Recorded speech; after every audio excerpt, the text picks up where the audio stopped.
नमस्ते दोस्तों, मेरा नाम काजल है और आज का मेरा मिनी ब्लॉग है मेरे गांव से, मेरे घर से, गोलापाड़ से। मैं घर गई हुई थी तो मैंने कहा बहुत टाइम हो गया था, मैंने एक व्लॉग शूट किया तो मैंने कहा कि चलो छोटा छोटा सा एक व्लॉग शूट करते हैं।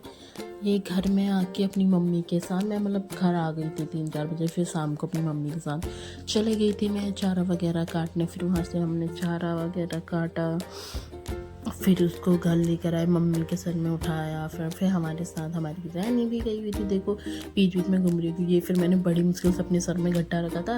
वैसे मेरा एक छोटा सा पुलर था, पर फिर भी मैं वीडियो बना रही थी। मैंने कहा यार बनाती हूँ, हिल जा रहा था मेरे हाथ से। ये देखो, ये मम्मी का ना पीछा ही नहीं छोड़ती है ये रैनी हमारी। फिर ये मम्मी ने कुट्टी काटने में चारा रख दिया था। ये हमारे यहाँ फूल हो रहे, मतलब बारिश हुई थी ना तो इतना प्यारा व्यू आ रहा था, बहुत अच्छा। और ये हमारे धान का बीना हो रहा है, वहाँ पे हमारी दोनों बकरियाँ चल रही थी। देखो मतलब व्यू इतना औसम था ना, बहुत। आज मेरी आवाज़ भी ऐसी रही, और ये मेरी आवाज़ में मेरा गला बैठा हुआ है। आप लोग सोच रहे थे कि खेत ही दिखा रही, तो मेरा मन सिर्फ खेत ही दिखाने का था। तो ये भाई मेरा चारा ला गया था, और ये पोगो था जो हमारे साथ, मैं उनके साथ घूम रही थी शाम के टाइम। बस ये दोनों लगे हुए थे, पोगो और रैनी। इनने मेरी चप्पल भी उतार दी, फिर मैंने दोबारा चप्पल पहनी। मैंने कहा रुको तुम दोनों को बताती हूँ।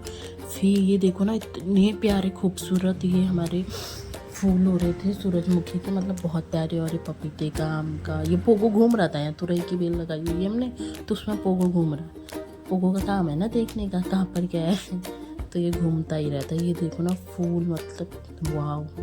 और फिर मम्मी मैं फिर से और लेने गई, क्योंकि भैया एक गट्ठा लाया था, फिर वो चला गया था, तो फिर मैं और मम्मी लेने गए थे। तो फिर यहाँ पे ना इनका पड़ोसियों का कुत्ता भौंकने लगे था, और उनके वहाँ पे ना मोरिंगा का पेड़ भी। तो मैं मम्मी से बोली, मम्मी कह रही क्या होता है मोरिंगा? तो वही मैं मम्मी होता है, मम्मी मोरिंगा के ये फ़ायदे होते हैं। फिर हम पहुँचे खेत में, फिर हमने मम्मी ने गट्ठा बांधा अपने के लिए, फिर मेरे लिए भी बांधा। फिर मैं नेक्स्ट डे आ गई थी घर, हल्द्वानी को आ गई थी, क्योंकि ड्यूटी जाना भी ज़रूरी है ना। तो मिलते हैं नेक्स्ट ब्लॉग में। Okay bye.